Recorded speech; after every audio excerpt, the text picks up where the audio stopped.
Watu watatu wanashikiliwa na jeshi la polisi mkoani Geita kwa tuhuma za kusafirisha gramu 3263.72 za dhahabu kwa njia ya magendo na kinyume cha sheria zenye thamani ya shilingi milioni 749,531.94 zilizokuwa zikisafirishwa kuelekea mkoani Shinyanga.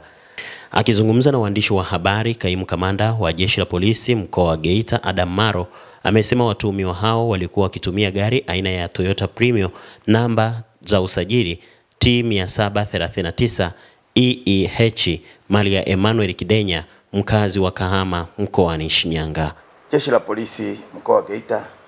linawashikilia watu watatu ambao walikamatwa wakiwa na gramu 3263.72 za dhahabu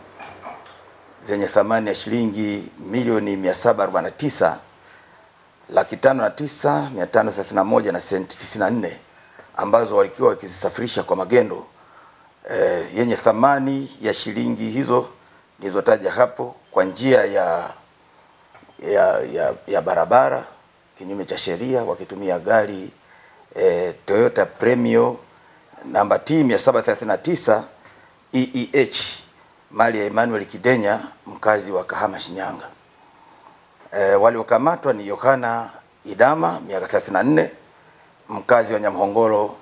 wilaya ya Ilemela mkoa wa Mwanza, Moshi Manzili miaka 26, mkazi wa Bariadi Simiyu, na Hamidu Salum miaka 25, mkazi wa Nyasubi wilaya ya Kahama mkoa wa Shinyanga. Watuhumiwa wamekamatwa Machi 24 mwaka 2025 majira saa 5 usiku katika mtaa wa Kapera wilayani Bukombe,